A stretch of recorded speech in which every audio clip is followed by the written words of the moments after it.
Hello bachcho, let's read the question. The question says, which one of the following orders represents the correct sequence of increasing basic nature of the given oxide? The given oxides are Na2O, K2O, MgO and Al2O3. We have to arrange them in correct basic nature order. तो सबसे पहले हम की concept देखते हैं question का।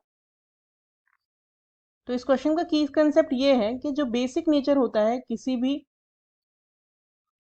Oxide का, वो डिपेंड करता है उसके मेटेलिक नेचर पे। अगर मेटेलिक नेचर ज़्यादा है तो बेसिक नेचर ज़्यादा होगा, दोनों प्रोपोर्शनल होते हैं। और अगर मेटेलिक नेचर कम है तो बेसिक नेचर भी कम होगा। Now let's check the solution. अब की कंसेप्ट को देख के हमें ये तो पता चल गया है कि बेसिक नेचर मेटेलिक नेचर पे डिपेंड करता है, लेकिन मेटेलिक नेचर होता क्या है और ये ग्रुप में और पीरियड में कैसे चेंज होता है वो अब हम देखते हैं। मेटेलिक नेचर का मतलब होता है टेंडेंसी ऑफ लूजिंग इलेक्ट्रॉन, यानी कि अगर कोई भी एलिमेंट इजीली इलेक्ट्रॉन्स लूज कर रहा है तो that means it has good metallic character. अभी अगर हम बात करें एक ग्रुप में, तो एक ग्रुप में जब हम ऊपर से नीचे जाते हैं तो क्या चेंज होता है, नंबर ऑफ शेल्स बढ़ जाती है। नंबर ऑफ शेल्स अगर बढ़ जाती हैं तो जो इलेक्ट्रॉन्स हैं उनकी दूरी बढ़ जाती है न्यूक्लियस से। अब न्यूक्लियस ही जो होता है वो अट्रैक्ट करता है इलेक्ट्रॉन्स को, तो अगर इससे दूरी बढ़ जाएगी तो अट्रैक्शन कम हो जाएगा। अट्रैक्शन कम हो जाएगा इलेक्ट्रॉन को, तो उस इलेक्ट्रॉन को लूज करना हो जाएगा easy. That means metallic character हमारे एक ग्रुप में अगर हम ऊपर से नीचे जाएं तो वो बढ़ जाते हैं। अब अगर हम बात करें एक पीरियड की, तो पीरियड में क्या होता है, पीरियड में शेल तो सेम रहती है, लेकिन उसमें जो न्यूक्लियस होता है उसके अंदर प्रोटॉन्स जो हैं वो बढ़ जाते हैं,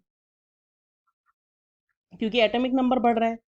तो प्रोटॉन्स इंक्रीज हो जाते हैं तो वो अट्रैक्शन भी बढ़ जाता है, क्योंकि प्रोटॉन्स पॉजिटिव होते हैं और इलेक्ट्रॉन नेगेटिव होते हैं, तो वही उसको अट्रैक्ट करेंगे इलेक्ट्रॉन्स को। तो अट्रैक्शन मोर हो जाएगा तो मेटेलिक कैरेक्टर हो जाएंगे कम, क्योंकि इलेक्ट्रॉन्स को लूज करने की टेंडेंसी हो जाएगी कम। यानी कि लेफ्ट टू राइट अगर हम पीरियड में जाते हैं तो मेटेलिक कैरेक्टर कम होते हैं, और ऊपर से नीचे पीरियड में जाते हैं तो वो बढ़ते हैं। अब हमें जो दिए हुए एलिमेंट्स हैं इनको हम अकॉर्डिंग टू पीरियोडिक टेबल लगा लेते हैं। ये सोडियम होता है, सोडियम के नीचे पोटेशियम होता है, सोडियम के राइट में मैग्नीशियम होता है, और उससे भी राइट में एल्यूमिनियम होता है। तो दैट मीन्स यहाँ से यहाँ हम जा रहे हैं, जैसा कि हमने पढ़ा यहाँ पे मेटेलिक कैरेक्टर रिड्यूस होंगे, तो दैट मीन्स इसके मेटेलिक कैरेक्टर इन तीनों में लीस्ट होंगे। और जब हम ऊपर से नीचे जाएंगे तो मेटेलिक कैरेक्टर इंक्रीज होंगे, तो इसके जो मेटेलिक कैरेक्टर हैं वो मैक्सिमम होंगे। तो अगर हम करेक्ट ऑर्डर लगाएं मेटेलिक नेचर का या फिर बेसिक नेचर का, तो सबसे कम बेसिक होगा Al2O3, क्योंकि मेटेलिक कैरेक्टर उसके लीस्ट हैं। उससे ज़्यादा होगा MgO, फिर होगा सोडियम का ऑक्साइड, और फिर सबसे ज़्यादा मोस्ट बेसिक हो जाएगा K2O। So the correct option is option 3. Hope you understood the solution well. Thank you.